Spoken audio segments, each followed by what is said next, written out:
So this is the first part of the next assignment. This assignment I'm going to break up into three parts. That way so you can work on it on the intermediate steps. Each one's connected to the other. You kind of work your way through and build on it. The idea is we're going to build a map. I'll talk about a little more what a map is in a second. We've covered this before, but I'll just review it. So you're going to have to use, that's the goal, is to build a map. And we're going to use some different collection classes to build that map. We're doing this all from scratch. Java already has map type implementations, but we're doing this to help learn how things get put together. And it's a good assignment for putting together a lot of the skills that you've been developing. It may look a little bit complicated when you're first starting it. If you get past kind of what's actually makes it complicated and break it down into easy steps, you all have the skills to work on the different steps. We'll talk about it, big picture about what you're doing, and then we'll kind of go through, hands-on what you need to do to complete this assignment. It's going to cover the 3-week period, and this first part accounts for 30 points out of the total 100. So, first thing, a map is a type of collection that associates a key with a value. And the mapping of key to values can be accomplished by a tree. So if you'll recall, previously in lecture we talked about what a map is. So an unordered collection of key value pairs. Each entry has one unique key and an associated value. The values don't need to be unique though. And so this is showing kind of the idea of a key value pair. It can be all different data types. So you can have where apples associated with the red, or 100 is associated with 1,000, thes associated with 10. These are all examples of key value pairs. And there are 3 common types of map implementations. A hash table we haven't talked about. Association list we have talked about. That's a linked list with the key value pairs. It's easy to do, but it's not really that efficient. And then what we're going to do with this assignment is we're going to implement a search tree. So it's a tree that uses the key to find a location in the tree where the value is stored. Some other key concepts. So recall that a tree is just a special type of a graph. Graph is covered in more detail, with previous lectures. Also, specifically in the YouTube for the Graph Lab. There's more background on that if you need it. This first assignment is very closely related to the lab. What you're going to do is take what you learned in the lab and basically do some changes. It's a little bit more complex, but the lab will give you a good basis for it. So the idea with the tree is that it has a node only has one parent, but you can have more than one or more children, or 0 or more children.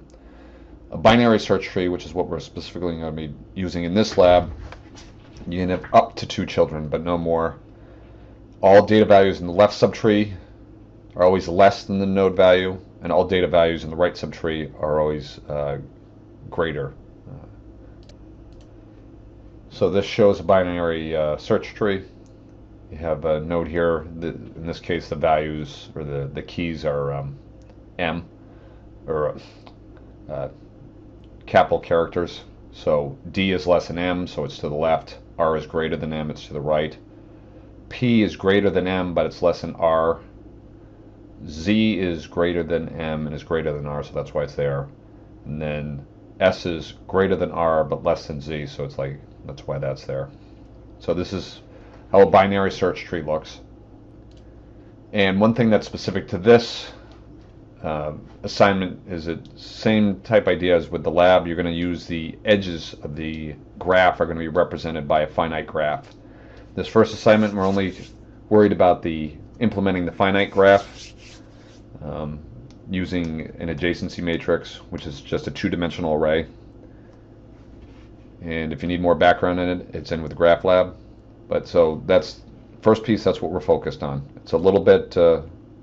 It's got some differences, but nothing too major.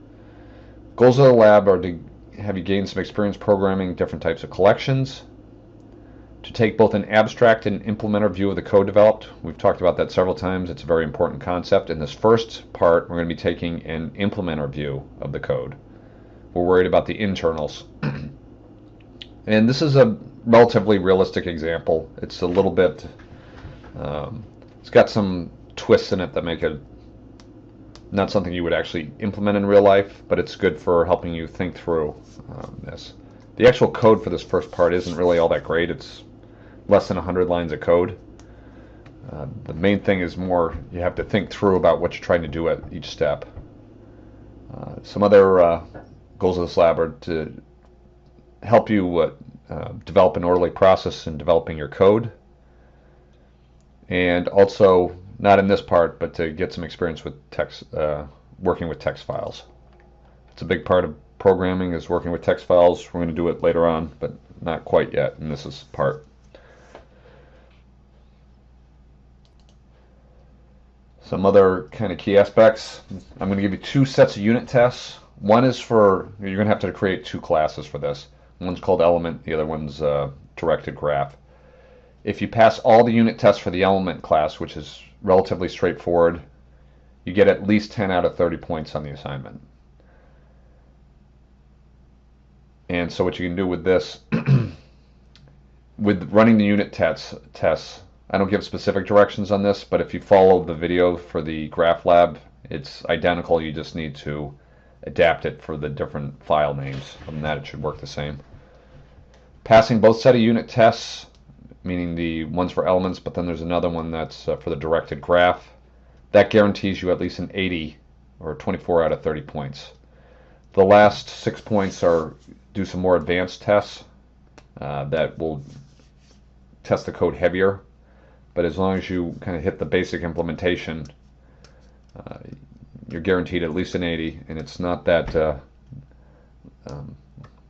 the unit tests actually are not that strict to get that 80. So even if you're feeling a little bit lost in the assignment, as long as you work through it, there's no reason you shouldn't get an 80 on it, at least, and hopefully more.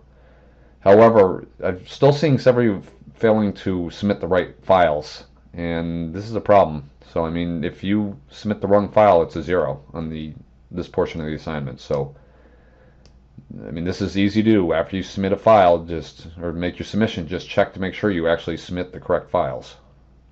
And in this case, it's element.java and directedgraph.java. Do not submit class files such as element.class or directedgraph.class. Those don't work. It has to be the .java files. And also for this, you're not allowed to use any type of Java libraries related to maps for this, because then it'd be really easy. But so you're not to use those. It's either hash map or hash table. At the end of the assignment, you will actually do an implementation with these just to see how easy it is to use somebody else's code for the same problem. But you are, however, allowed to use any linear-based collection for node storage.